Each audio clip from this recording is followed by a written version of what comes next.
Coucou à tous. Aujourd'hui, nous allons voir un plat qui est très très prisé, un plat prisé même en Côte d'Ivoire. C'est le plat de gombo accompagné des plats là appelés encore copé. Voilà. C'est une- c'est un plat vraiment que j'affectionne.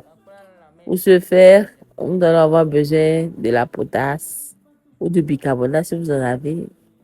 Évidemment, du gombo frais. Le gombo frais là, quand vous le découpez que c'est dur, la laissez. Parce que si c'est dur, là, c'est pas la peine, ça va gâter la sauce.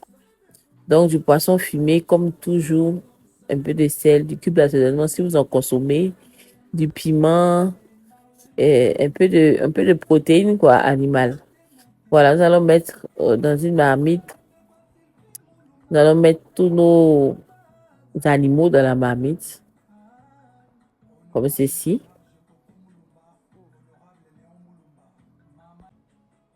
Ensuite, nous allons ajouter un peu de piment en poudre. C'est pour donner un goût particulier.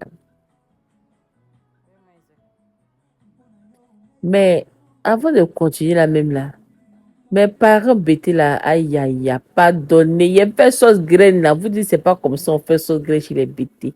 Mais je suis à Korogo ici là, où je vais trouver que des palmiers, où je vais trouver tikliti. Pardonnez, faciliter la tâche aux gens pour que tout le monde puisse faire sa sauce graine et puis ce sera intéressant. Et vous la pardonnez, laissez pouvoir Dieu. Qu'on ne met pas câblé, on peut ne pas mettre, il dit c'est facultatif. Donc, on poursuit notre sauce pardonnée. On poursuit notre sauce copée. Donc, on va ajouter un peu d'huile rouge et puis fermer le tout. Arrivé à ébullition, si les légumes, la tomate, l'oignon sont prêts, on va les mixer. On va les rajouter à la sauce. Ah, maintenant, c'est la partie maintenant la plus importante, la partie même du copé, même du tiré là, du gombo. On va mettre le gombo dans une marmite. On va ajouter un peu de la sauce, la première sauce là dans le gombo là. Comme vous voyez sur la vidéo là. Ensuite, vous allez mettre un peu de potasse. Moi, j'ai mis la potasse dans un bidon pour rendre ça un peu liquide, voilà. Puis je prends le jus, c'est plus facile pour moi. Ensuite, je vais ajouter la poudre de poisson. La poudre de poisson dans le gombo là, hein, avant de taper. Et puis, je vais commencer à taper. Maintenant, je mets ça au feu, puis je commence à taper bien. Taper, voilà. Là, ça commence à tirer bien. Je tape correctement. Ensuite, de l'autre côté, je vais m'occuper du poêle là. Je vais mettre le poêle là dans l'eau. Et puis, je vais ajouter de la potasse. Je vais envoyer à ébullition. Là, j'ai changé de marmite parce que la marmite est trop petite. Je ne peux pas bien taper. Donc là, il faut taper encore. Tu ajoutes un filet d'huile rouge. Tu tapes bien.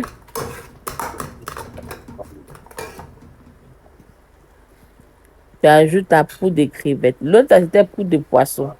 Pourquoi là, c'est poudre de crevettes. Vous tapez. Et puis après, vous mélangez les deux. Vous allez obtenir cette consistance-là. Vous battez bien. Voilà.